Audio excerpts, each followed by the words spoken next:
우리가 그리스도인으로서 신앙생활을 하며 삶을 살아가는 중에도 우리의 마음 가운데 믿음이 충만하고 성령이 충만할 때를 경험합니다. 그와 동시에 믿음이 충만할 때도 있지만 그와는 반대로 의심이 찾아올 때도 있고 두려움과 염려가 우리 마음에 찾아올 때도 있습니다. 때로는 하나님이 정말 계실까라는 존재에 대한 의문점도 생기기도 합니다. 또 나에게 하나님께서 약속을 주셨는데 그 약속이 정말 이루어질까? 하나님의 약속을 의심하는 일도 생깁니다. 또 때로는 정말 죽으면 천국이라는 곳이 있을까? 신앙에 대한 의심, 하나님의 존재에 대한 이러한 물음들이 우리에게 있을 수 있습니다. 하지만 이러한 의심과 혹은 물음이 있다라고 하더라도 여러분들 염려하지 마십시오. 이것은 굉장히 건강한 모습 중에 하나입니다. 의심은 우리에게 또 우리 인간에게 어찌 보면 당연하고도 자연스러운 감정입니다. 우리가 의심의 반대말을 보면 확신이라고 할 수 있겠죠. 이 확신을 가진다고 하더라도 마음 한켠에서는 그게 정말 잘 될까라는 염려가 찾아오기 마련이죠. 결국에 일시적으로 우리가 한 마음, 정말 이건 이루어질 거야 라는 마음이 일시적으로는 들 수 있지만 그것은 지극히 일시적인 감정, 즉 지속이 계속되기에는 조금은 어려울 수 있는 감정이 된다라는 것입니다. 대다수의 경우엔 감정이 복합적으로 일어나죠. 확신이 드는 동시에 염려가 일어나고 염려가 드는 동시에 확신이 일어나는 굉장히 복잡한 마음들을 우리는 경험하게 되는데 그게 굉장히 자연스럽고도 건강한 신앙의 모습이다라는 것입니다. 내 고난과 어려운 문제들을 하나님께서 반드시 해결해 주실 것이다 라고 믿어지는 동시에 그렇지 않으면 어쩌지라는 물음이 생기는 것인데요. 이것은 결국 하나님께서 우리를 그렇게 창조해 주셨습니다. 성경을 보게 되면 요셉이 나오죠. 요셉의 삶을 우리가 다들 잘 아실 것입니다. 그가 얼마나 고난과 어려움을 겪었습니까? 이유도 알 수 없는 고난과 어려움을 겪었습니다. 그 속에서 정말 하나님이 나와 함께 하실까? 요셉이 묻지 않을 수 없었을 것입니다. 하나님이 나를 사랑한다면 내가 이렇게 노예로 팔려가고 이집트의 노예로 팔려가고 감옥에 들어가고 누명을 쓰게 되고 이러한 일들이 정말 일어날 수 있을까?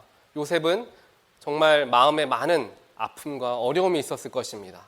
하지만 그와 동시에 요셉에게는 믿음과 확신이 있었습니다. 하나님이 분명 나와 함께 하신다. 아브라함도 그랬습니다. 하나님께서 75세에 약속을 주시고 너의 자손을 번성하게 해주겠다라고 약속해 주셨습니다. 하지만 100세에 이르기까지 아들은커녕 아무 자손이 태어나지 않는 모습을 보면서 하나님 약속이 정말 이루어지긴 할까라는 의심과 염려가 아브라함에게 반드시 있었을 것입니다. 우리가 하나님에 대한 물음 혹은 하나님에 대한 약속에 대한 의심 이러한 것을 두고 신앙의 성숙의 한 과정이라고 보는 이유가 있습니다.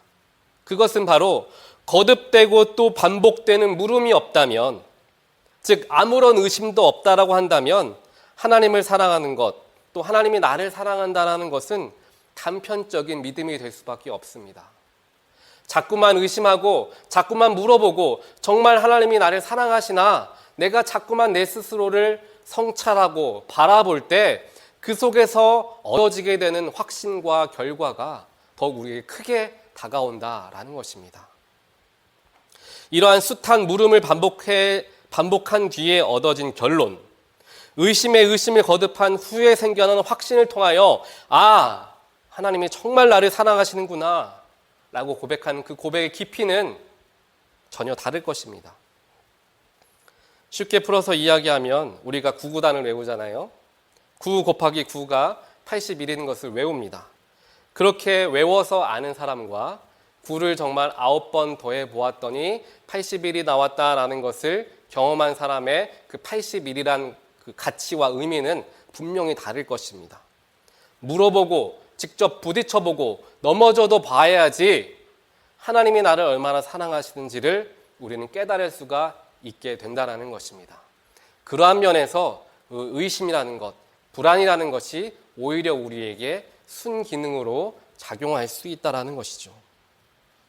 결국에 하나님에 대해서 궁금한 마음이 우리에게 든다면, 때로는 하나님이 정말 계실까라는 생각이 든다면 염려하지 말고 걱정하지 마십시오. 여러분 모두는 다 건강하신 것입니다.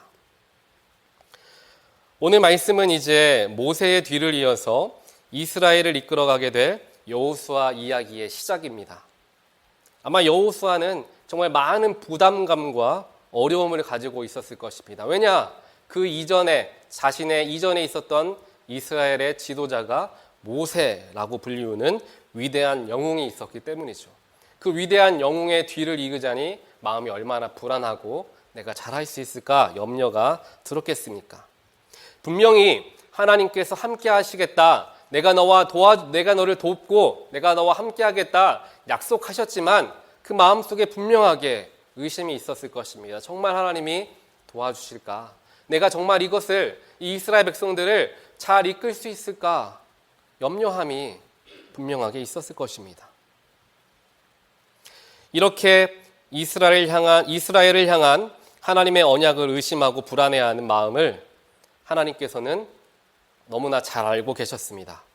그렇기 때문에 하나님께서 여호수아에게 6절에서는 굳세고 용감하라 라고 말씀하십니다. 그리고 7절에서는 크게 용기를 내어라. 9절에서는 또 굳세고 용감해라. 거기에 더하여 두려워하거나 낙심하지 말아라. 하나님께서 자꾸만 여호수아의 마음을 붙드시고 힘을 주시고 용기를 주시는 장면들이 기록이 되어 있습니다. 결국에 여호수아가 의심하고 질문하며 번뇌하였기 때문에 하나님께서는 그에게 확신을 더욱 주셨고 또한 그에게 용기를 북돋아 주셨다는 것입니다. 그런데 오늘 말씀에서 핵심이 되는 부분이 있습니다. 그것은 의심을 이길 수 있는 방법이 있는데 그 방법이 무엇이냐라는 것이죠. 우리가 어떻게 하면 의심을 이길 수 있느냐라는 것입니다. 8절을 보니까 이렇게 되어 있습니다. 율법책의 말씀을 늘 읽고 밤낮으로 그것을 공부하여 이 율법책에 쓰여진 대로 모든 것을 성심껏 실천해라. 그리하면 내가 가는 길이 순조로울 것이며 내가 성공할 것이다. 율법책과 가까이 하라라는 것입니다. 그러면 의심이 사라지고 순조롭게 성공할 수 있을 것이다. 그리고 율법을 지켜라. 그러면 어떻게 되느냐? 7절에 나옵니다. 오른쪽으로나 왼쪽으로 치우치지 않게 될 것이다. 율법책은 하나님과 이스라엘 백성 간의 약속입니다. 계약이고 또한 언약입니다. 하나님 말씀 그 자체가 됩니다. 즉 하나님 말씀을 가까이 하는 것, 하나님의 말씀을 지켜 행하는 것이 우리가 의심을 이길 수 있는 가장 귀한 방법이 된다라는 것입니다. 우리 마음 가운데 의심이 찾아옵니까? 내 기도의 제목이 응답되어지리라는 확신이 흐려져만 갑니까? 그때 우리가 해야 할 것은 말씀 앞에 나아가는 것입니다. 말씀을 묵상하며 나아갈 때 하나님께서 나에게 용기를 주시죠. 의심을 사라지게 하십니다. 말씀을 통해 위로해 주십니다. 그 모든 위로를 얻을 수 있는 곳이 바로 말씀 앞에 서는 곳, 그 자리가 우리의 의심을 확신으로 변화시켜주는 자리가 된다는 것입니다. 저는 어려서부터 모태신앙으로 자라왔습니다. 그랬기 때문에 자연스럽게 교회 문화에 익숙해 있었고 하나님을 믿는다라는 것이 그렇게 특별한 일로 다가오지 않았습니다.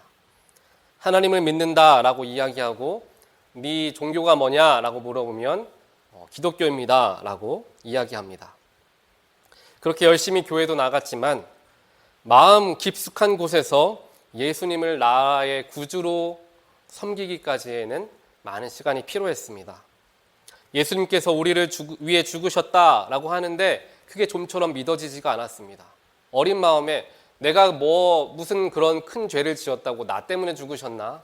라는 생각이 가득했습니다. 그런 부족한 믿음을 가지고 있다가 제가 중학교 때에 하나님을 인격적으로 만나고 예수님이 나의 구세주가 되신다라는 것을 정말 강하게 체험을 하게 되었습니다. 중학교 여름 수련회 때 일이었는데, 수련회 때 보통 2박 3일간 수련회를 가는데, 여러분 다 잘 아시는 것처럼 마지막 날이 가장 큰 은혜의 자리잖아요. 마지막 날 저녁, 그때의 예배와 그때의 기도하는 시간이 굉장히 큰 은혜로 다가오곤 합니다.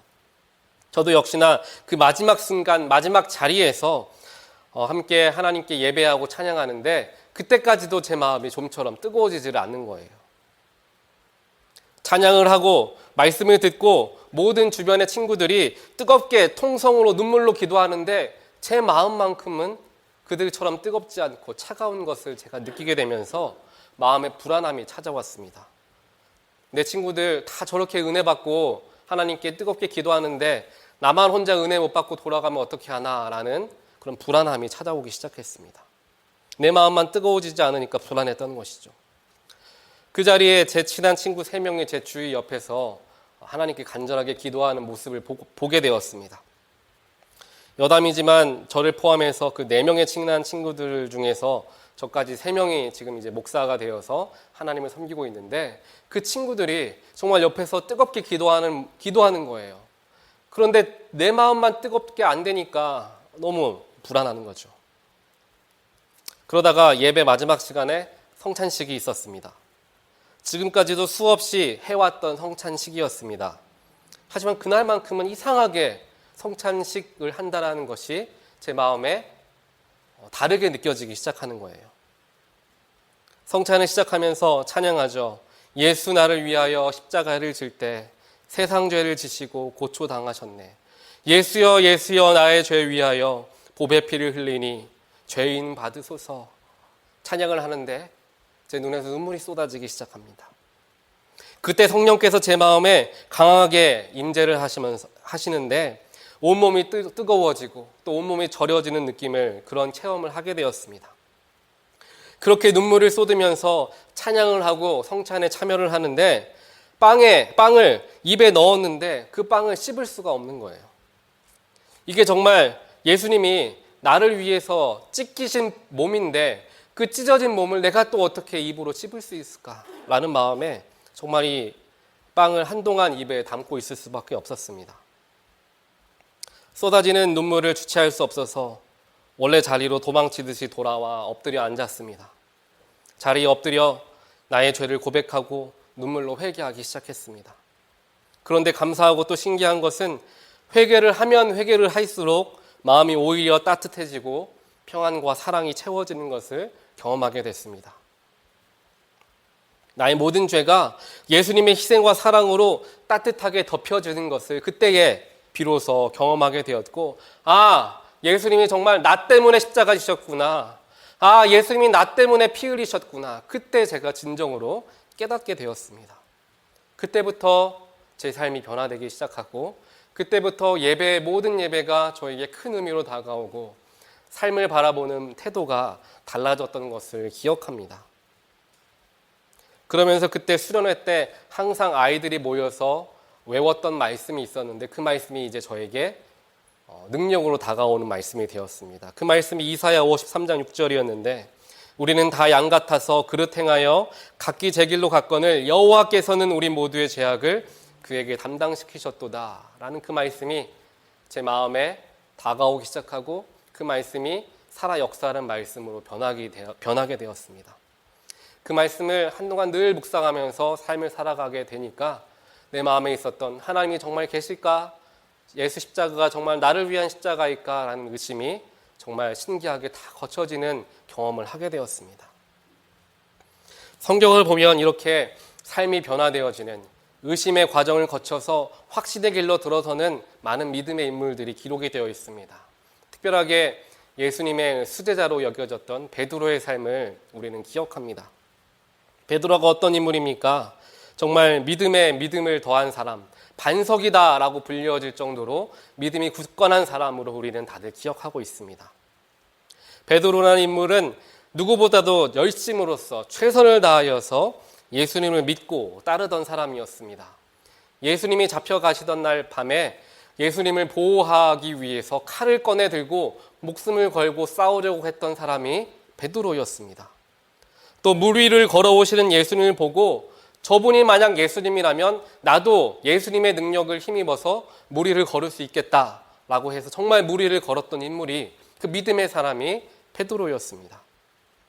또 주변에 많은 사람들이 예수님을 선지자 중에 한 명, 위대하신 분으로만 이야기하고 있을 때 베드로만큼은 주는 그리스도시요 살아계신 하나님의 아들이십니다 라는 믿음의 고백을 한 정말 놀라운 믿음의 사람 소유자였습니다. 또한 최후의 만찬의 자리에서 너희 중에 나를 팔아 넘길 자가 있을 것이다, 너희가 모두가 나를 떠날 것이다 라고 얘기할 때 베드로만큼은 예수님, 내가 절대로 예수님 배신하지 않겠습니다. 예수님 절대 내가 떠나지 않겠습니다. 모두가 다 모른 척해도 나 예수님 분명하게 붙들겠습니다. 고백했던 인물이 베드로였습니다. 하지만 이러한 고백을 한 지 얼마 지나지 않아서 예수님이 잡히시게 되죠. 그 자리에서 모두가 예수님을 버리고 도망갑니다. 베드로가 그렇게 호언장담하고 모두가 예수님 버려도 내가 혼자만큼은 예수님 버리지 않겠습니다, 그렇게 외쳤던 베드로였지만 그 순간에 그 마음 가운데 두려움이 찾아오기 시작했습니다. 나도 예수님처럼 잡혀서 모진 고초를 당하면 어떡하나, 나도 예수님처럼 십자가 달려 죽게 되면 어떡하나, 그 큰 두려움이 베드로의 마음을 사로잡기 시작했습니다. 그 두려움이 이제까지의 모든 베드로의 믿음을 가리우고 말았습니다. 그리고는 예수님을 3번씩이나 부인하며 자신의 생명을 부지하기 위해 베드로는 도망칩니다. 그냥 부인한 것도 아니었습니다. 성경을 보니까 저주했다라고까지 표현합니다. 내가 예수 그런 사람 알지도 못하고 알고 싶지도 않습니다. 그런 사람 저리 치우십시오 라고 저주하였던 베드로였습니다. 하지만 그렇게 3번을 부인하고 난 후에 닭이 우는 소리를 듣고 베드로는 그 자리에 주저앉아 통곡했다, 성경은 기록합니다. 믿음으로 담대하게 내가 절대로 예수님 배신하지 않겠습니다 이야기하는 베드로의 모습을 보면서 예수님은 침착하게 말씀하셨죠. 오늘 밤 닭이 울기까지 네가 나를 3번 부인할 것이다. 그렇게 말씀하신 것이 베드로의 마음에 떠오르게 되었던 것입니다. 그 순간에 자신의 연약함을 깨닫고 베드로는 엎드려 통곡하기 시작합니다. 다 큰 남성이 소리를 내어서 많은 사람들이 보든 안 보든 그 자리에 엎드려 통곡하기 시작하는 것입니다. 그렇게 믿음으로 가득하였던 베드로가 자신 목숨 하나 부지하겠다고 그 목숨이 아깝다라고 여겨지는 그 순간에 두려움이 찾아오게 되었고 그 두려움이 믿음이라는 빛을 가리우고 말았다는 것입니다. 그렇게 좌절하고 후회하며 매일매일 폐인같이 지냈던 베드로는 이제 자신의 고향 갈릴리로 돌아가 예전에 하고 있었던 어업에 다시금 몸을 담기 시작합니다. 하루하루가 지옥과 같았을 것입니다. 가지고 있던 소망, 희망, 모든 것 다 잃고 나는 이러한 사람이구나 철저하게 패배자의 모습으로 살아갔을 것입니다. 그때에 예수께서 부활하셨다라는 소식을 듣게 됩니다. 그 이야기를 듣고 누구보다도 먼저 예수님의 무덤에 달려가서 예수님을 만나고 싶었던 사람이 바로 베드로였을 것입니다. 하지만 베드로는 그럴 수가 없었죠. 예수님을 볼 면목이 없었던 것입니다. 그렇게 홀로 남아있는 베드로에게 예수님이 찾아가십니다. 베드로를 처음 만났던 그곳에 찾아가셔서 베드로를 다시 부르십니다. 거기에서 예전처럼 물고기를 낚고 있던 베드로를 만나러 가신 것이죠. 베드로는 단번에 그분이 예수님이라는 것을 알아챕니다. 하지만 예수님께 다가갈 수가 없었습니다. 베드로는 그 예수님을 뵙고 너무나 반가웠지만 동시에 너무도 죄송스러운 마음 때문에 예수님을 조용하게 바라보고 있을 수밖에 없었던 것이죠. 그때 연약해질 대로 연약해져 있는 베드로에게 예수님께서 한 걸음 한 걸음 다가오십니다. 베드로야 부르실 때 그 한마디에 베드로는 눈물이 터집니다. 베드로야, 예수님이 한 번 더 부르자 그제서야 작은 목소리로 대답합니다. 예, 예수님. 네가 나를 사랑하느냐? 베드로가 묻죠. 뭐라고 예수님? 제가 예수님을 사랑하냐고요? 예수님께서는 지난날 베드로의 잘못에 대해서 단 한 말씀도 꺼내지 않으시고 그냥 물으십니다. 네가 나를 사랑하느냐? 네가 나를 사랑하느냐? 마치 이 물음은 아버지가 아들에게 질문하는 것과도 같았을 것입니다. 아들을 너무도 사랑하는 아버지가 아들아 너도 아버지 사랑하지? 라고 하는 질문처럼 들렸을 것입니다. 이에 베드로는 네 예수님, 저 예수님 사랑합니다. 그때 의심하고 그때 예수님 모른다고 부인해서 너무나 죄송합니다. 주님 그런 나도 사랑해 주셔서 감사합니다. 이제 확신합니다. 저도 주님 사랑합니다. 결국 의심으로 인하여서 믿음을 모두 잃은 것처럼 보였던 베드로가 예수님으로 말미암아 다시금 그 믿음을 되찾은, 아니 더욱 굳세게 한 것을 그 말씀을 통해 우리는 보게 되는 것입니다. 우리도 마찬가지입니다. 신앙생활을 하다 보면 하나님을 믿고 의지한다고 하지만 마음속에 의심이 찾아올 때가 있습니다. 내가 하나님만 한 분이면 만족합니다. 하나님 믿는 것만으로도 저는 감사합니다 라고 뜨겁게 외치고 고백했던 그때의 내 모습이 있는데 지금 내 마음 가운데는 차가움이 있고 지금 내 마음 가운데는 의심이 있고 내 마음 가운데는 불평이 있고 이것이 없고 저것이 없어서 힘듭니다. 그러한 의문과 그러한 아픔들이 우리 속에 있습니다. 신앙생활을 하면서 정말 잘 될까? 우리 교회가 새롭게 시작하는데 정말 잘 괜찮을까? 내 자녀가 새로운 직장을 얻는다는데 결혼을 한다는데 그 사람, 그 자리 괜찮을까? 수많은 의심과 불안이 나를 찾아옵니다. 저 역시도 그렇습니다. 우리 교회에 온타리오 교회에 함께 부임하면서 많은 기도도 드렸지만 그와 동시에 불안한 마음과 의심들도 들었습니다. 내가 정말 잘할 수 있을까? 하나님이 뜻하시는 것을 내가 정말 민감하게 깨닫고 내 감정, 내 생각 섞지 않고 하나님의 목회, 하나님이 원하시는 것 잘 이룰 수 있을까? 내가 조금은 부족하지는 않나? 내가 조금은 경험은 없지는 않나? 이런 생각들이 들다 보니까 더욱 기도하게 되었고 할 수 있는 것이라고는 말씀에 엎드리는 것밖에 없었습니다. 그렇게 제 삶을 뒤돌아보면서 내가 만났던 하나님에 대해서 다시금 떠올리게 되었습니다. 내가 체험한 성령님에 대해서 더욱 집중하게 되었습니다. 그렇게 되니까 확신이 생기게 되고 힘이 나게 되고 감사함이 생기게 되었습니다. 그러면서 성도님들의 기도와 여러 부분 속에서의 동참하여 주심이 나에게, 저에게 큰 힘이 되는 것을 깨닫게 되었습니다. 예배 전에 우리 중보기도팀이 예배를 위하여서 또한 저를 위해서 기도해 주시는 것을 제가 잘 알고 있습니다. 그 기도 때문에 제가 예배를 잘 인도할 수 있고 말씀도 전할 수 있습니다. 또한 여러 성도님들께서 각자의 자리에서 각자가 맡은 부분에서 최선을 다하여 하나님을 섬겨주십니다. 처음에는 많은 걱정들도 있었습니다.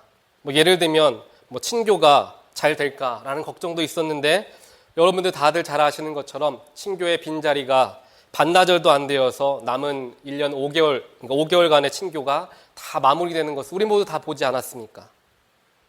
새롭게 등록한 분들이 9분이나 되어서 빨리 새가족 팀이 만들어져서 입교식도 해야 되는데 라는 걱정이 들게 되었을 때에 많은 성도님들께서 함께 내가 돕겠습니다. 내가 이러한 부분 함께 하겠습니다. 라고 참여해 주시면서 새가족 부서가 꾸려지게 되었고 감사하게 오늘 시작하게 되었습니다.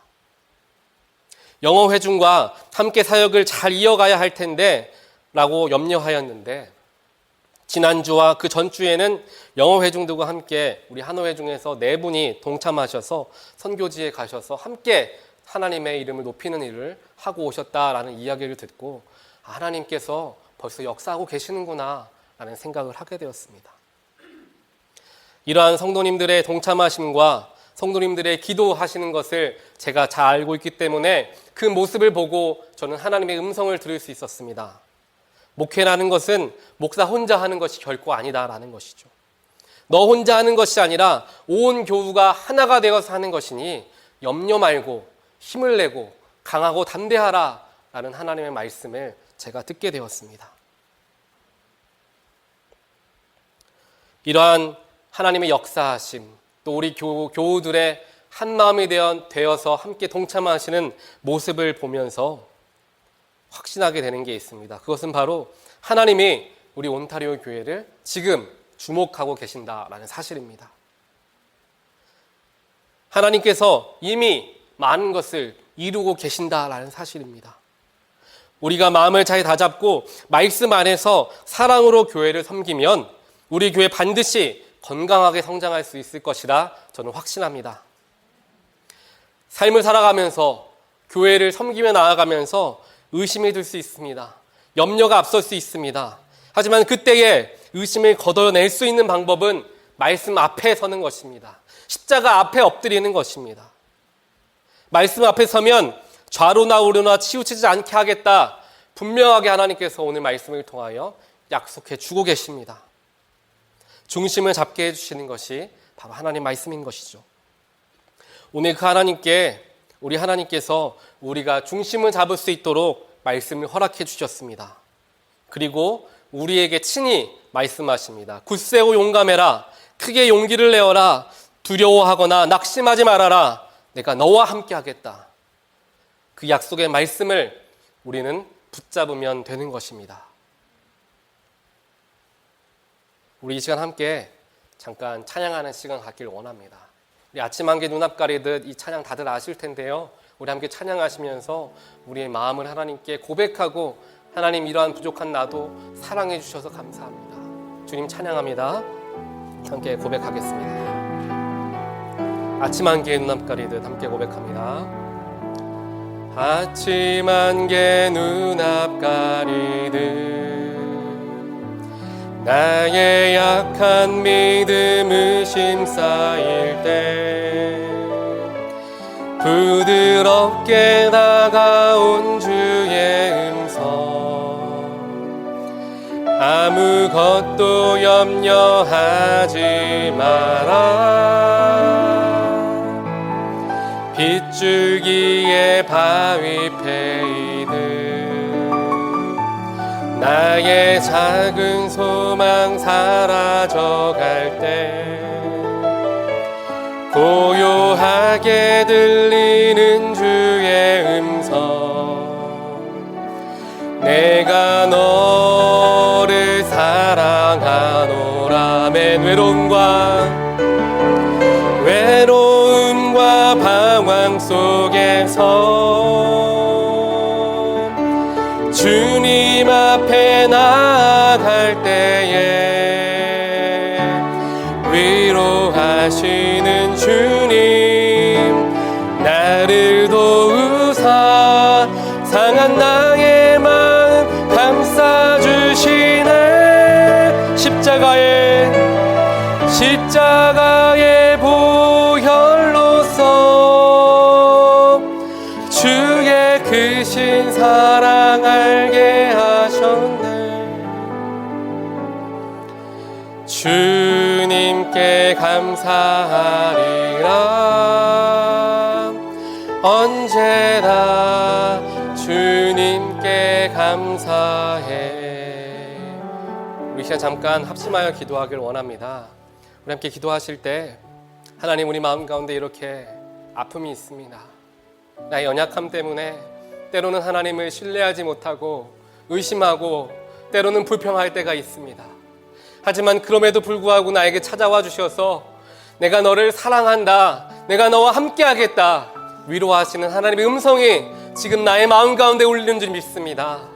이 시간 그러한 마음을 가지고 주 앞에 나아갑니다. 주님, 저희들 마음 받아주시옵소서. 우리 합심하여 잠깐 기도하는 시간 갖겠습니다. 하나님 저희들 주 앞에 나아갑니다. 하나님, 저희들 마음 가운데 의심이 있었고 저희들 마음 가운데 불평함이 있었고 내 마음 가운데 하나님을 의지하지 못하고 신뢰하지 못하였던 마음, 연약한 마음이 있었습니다. 하지만 지금 이 시간 그런 우리들의 마음 가운데 주님께서 찾아와 주시고 말씀하여 주시고 저희들이 꾸짖고 혼내시기보다는 위로하시고 사랑을 전하여 주시고 내가 너와 함께하겠다 말씀하신 하나님의 능력을 내가 이 시간 체험하니 하나님 너무나 감사합니다. 하나님, 저희들 마음 가운데 이 시간 주님의 사랑에 가득한 줄 믿습니다. 나의 마음 가운데 위로하여 주시고 나의 의심의 구름을 거치게 하시고 확신으로서 나아갈 수 있도록 인도하여 주신 하나님 옆에 저희들 감사하며 주님 나아갑니다. 하나님, 때로는 저희들 연약함이 있다 할지라도, 때로는 마음 가운데 우리 가운데 의심이 있다고 할지라도, 하나님 그럴 때일수록 더욱더 하나님 말씀 앞에 나아가게 하시고 십자가 앞에 엎드리게 하여 주시옵소서.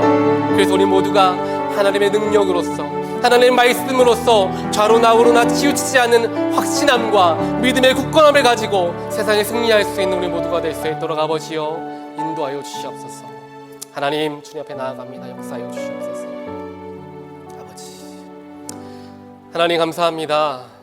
오늘도 저희들 부족하지만 연약하지만 하나님께서 있는 모습 그대로 저희들 이 자리에 불러주셨습니다.